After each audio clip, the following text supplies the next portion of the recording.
Welcome to Gurukul Live Lectures. I am Professor Dr. Namita Rajput, Professor in Department of Commerce, Sri Aurobindo College, University of Delhi. In the ongoing series of Human Resource Development, we are now talking on the scope of human resource development. So, the scope of HRD is very wide. It is multidimensional, which is covering everything that helps the employees grow better, perform better, stay engaged, while also taking care of the alignment of the corporate long-term goals. So, HRD does not just train people, it creates the sustainable learning environment which nurtures the talent and builds a culture where people thrive. So, let us first talk about the employee training and development. To improve the employees' technical skills, soft skills and job readiness, first we will be talking on the technical skills. The industry specific knowledge such as programming for IT professionals or machinery operations for the manufacturing staff. The next is your soft skills. We talk about the teamwork, communication, problem solving and emotional intelligence. Like we have Infosys program of InfiTQ, where they understand that the people know the databases, coding and accordingly they are hired so that it shortens the time between the hiring and productivity. The second is your career development and planning. It helps the employees visualize their own career growth and offer the tools to particularly achieve it. The career counseling sessions, the internal job posting systems, the individual development plans. For example, Microsoft career stage profiles enable the employees to understand the possible career paths and switch the roles internally, say moving from technical to the managerial tracks while receiving the training for the transition. Next we have is the organizational development, that is OD. The basic purpose is to enhance the organization's structure, processes and the culture to make it even more adaptive and competitive. The process redesign for efficiency, change the management programs and creating a culture of continuous feedback. For example, the Adobe eliminated the annual performance reviews and adopted a check-in system where the managers provide a frequent informal feedback leading to a more engaged employees and a faster performance improvement. Then we have the performance management. The purpose here is to align the individual performance with the organizational goals, though measurable objectives and transparent feedback systems. Setting the SMART goals, providing the continuous performance feedback and reward and recognition systems. For example, Netflix uses a freedom and responsibility culture, where the performance discusses the focus on direct, candid feedback rather than the formal yearly reviews, enabling the quick correction, active and high accountability. Then we have the leadership development. The purpose, identify and prepare a high potential employee for the leadership roles. Mentoring and coaching, the leadership workforce and simulations, the succession planning. For example, General Electric and the Leadership Institute offers the immersive program that mix the classroom learning with the real world challenges, preparing the leaders for the global roles. Then we have the employees' well-being and engagement. The purpose here is to support the employees' physical, mental and emotional well-being, leading to a higher productivity and retention. Then we have the flexible working hours, the wellness programs and the fitness centers, the stress management workshops. The Google offers an on-site wellness centers, the mental health resources, the meditation rooms and the remote work options to help the employees maintain a healthy work-life balance. Then we have diversity and inclusion, that is D&I. The purpose is to ensure the workplace is fair, respectful and inclusive for all the employees. The diversity training programs, the equal opportunity and anti-discrimination policies and the pay equity reviews. The sales force conduct a regular equity equality audits and offers the unconscious bias training to ensure for fair hiring and the promotion decisions, along with the transparent pay equality reports. Then we have promoting the innovation and knowledge sharing. It builds a culture where the employees share the ideas and contribute to the problem solving. Innovation challenges or the hackathons, the internal knowledge sharing platforms, the cross-functional projects. The 3 M's, that is 15% time policy, lets employees spend up to 15% of their work hours on their personal innovation projects, which lead to the creation of the famous post-it note, supporting digital transformation. It is basically, the purpose of this is to prepare the employees for the emerging technologies and the changing of the business models. The AI and automatic training, the cloud computing certificates, the cybersecurity awareness. For example, Amazon runs the machine learning university to upskill the employees in AI, enabling them to adapt to automatic heavy workflows. Then we have the legal and the ethical training. The purpose is to ensure the employees comply with the workforce laws, ethics and the safety standards.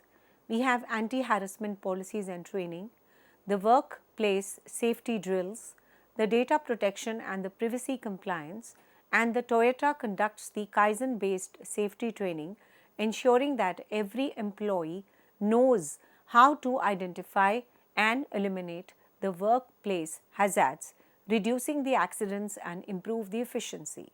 So, the conclusion is that the HRD is not just training, it is a strategic ongoing process to develop the talent, enhance the job performance and prepare the employees for the future. So, by covering the training, career planning, leadership, innovation, inclusion, digital skills, HRD ensures that the employees are not only skilled, but they are motivated, healthy and committed to the organization's success. Now we come on to HRD aims to upgrade the skills, build the leadership capacity, change the work culture and prepare the organization for the future challenges, enhance the employee skills and competitiveness. The purpose is that the most fundamental aim of HRD is to ensure that the employees possess the knowledge, technical abilities and soft skills which are needed to perform their jobs effectively and adapt to the new requirements.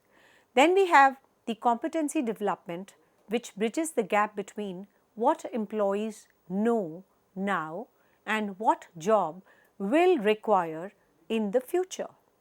And definitely the methods used are very strategic in nature, they are very structured, because the structured induction training for the new hires, that is on the job training, OJT for the practical role specific skills, e-learning modules for self-paced skills development and certification program, that is the technical and the non-technical.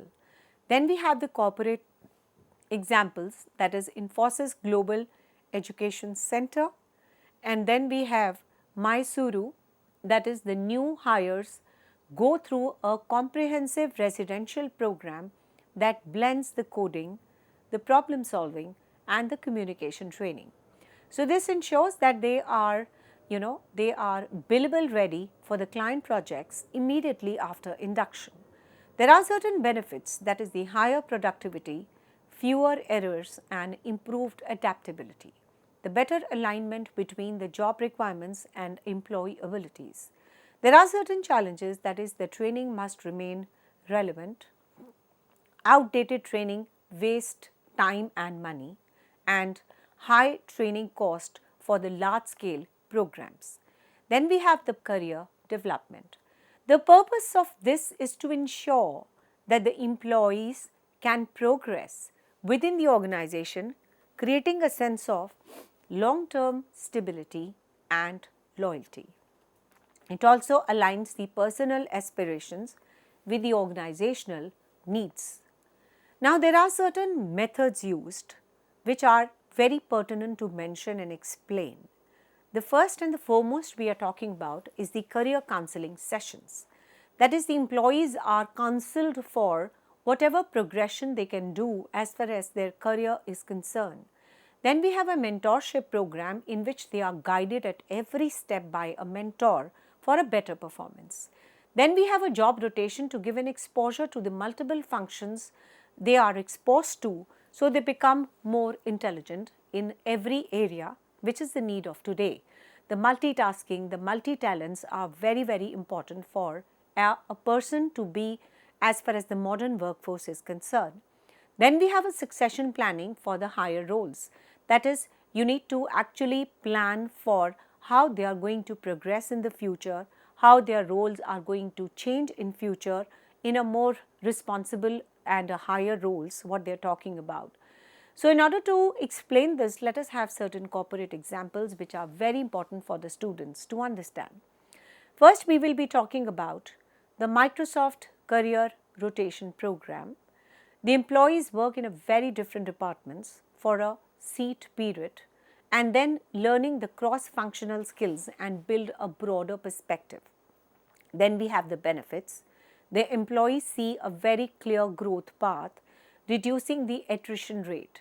Then we have a multi-skilled employees which are more valuable to the organization because they are able to maneuver to the different departments, to the different skills at the same time and have a better decision making, more comprehension, more resilience as far as the different roles are concerned.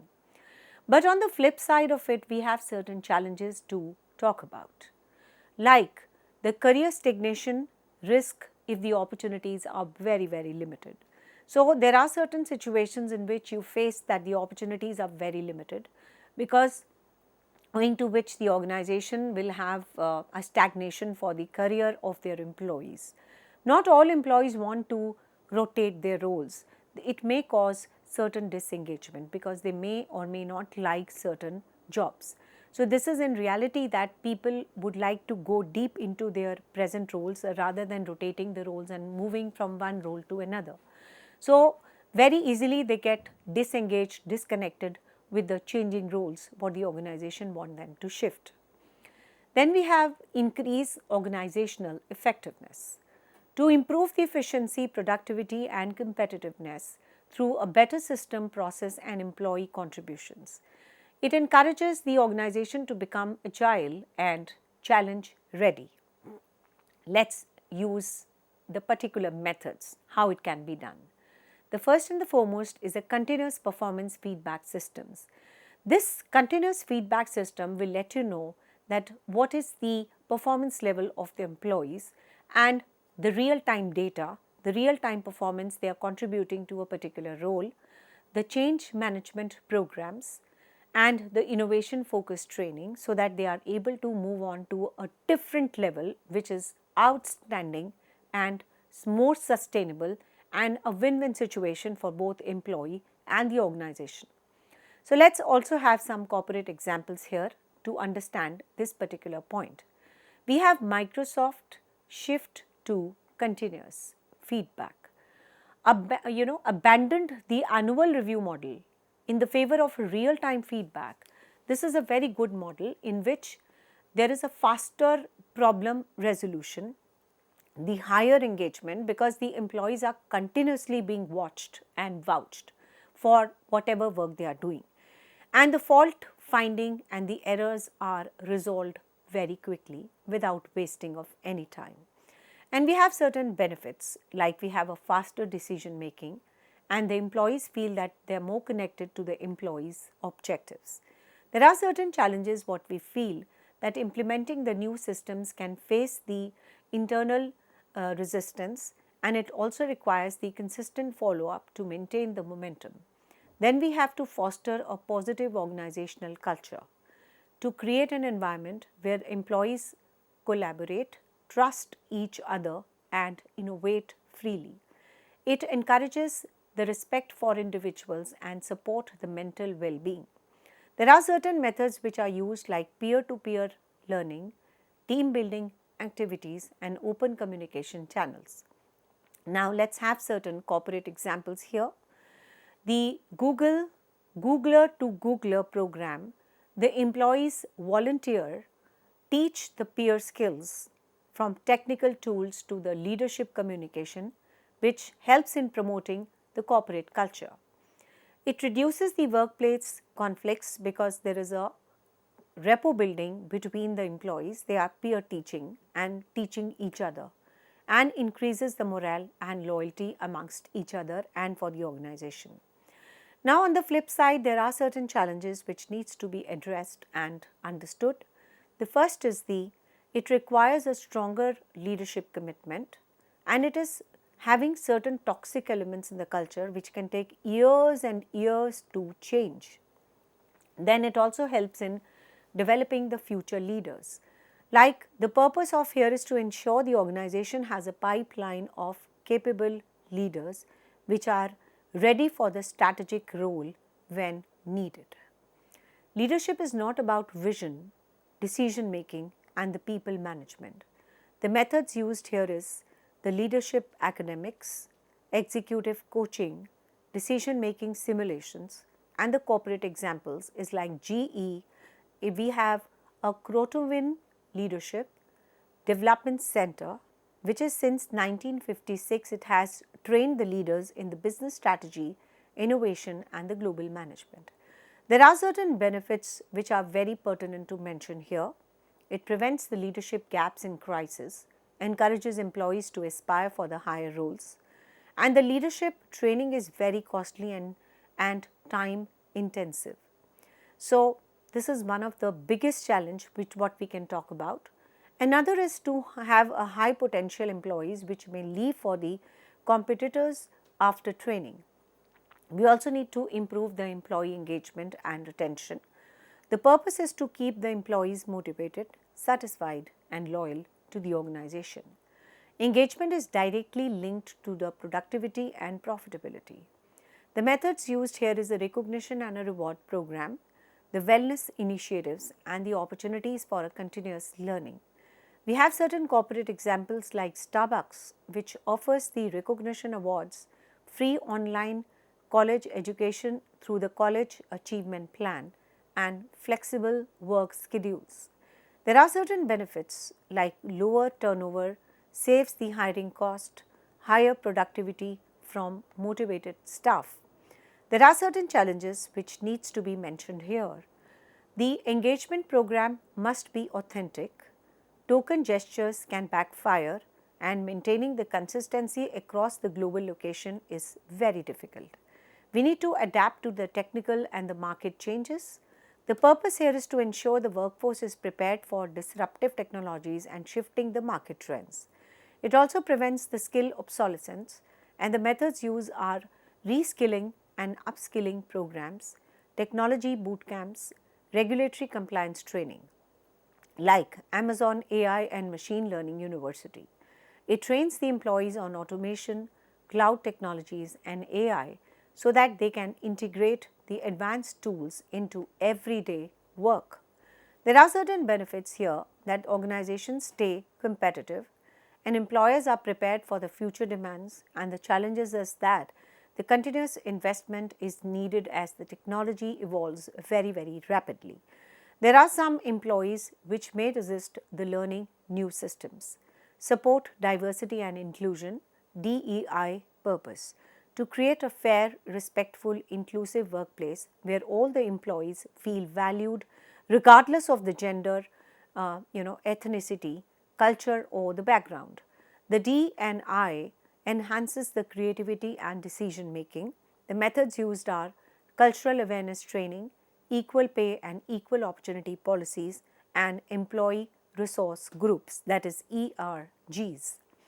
We have certain corporate examples like Salesforce actively tracks the pay equality and offers the unconscious bias training and celebrates the global cultural events to promote inclusivity. There are certain benefits like diverse team brings a broader perspective and innovation, enhances the employer brand in the global market. There are certain challenges like overcoming the unconscious bias takes time, and D&I efforts may fail without leadership buy-in.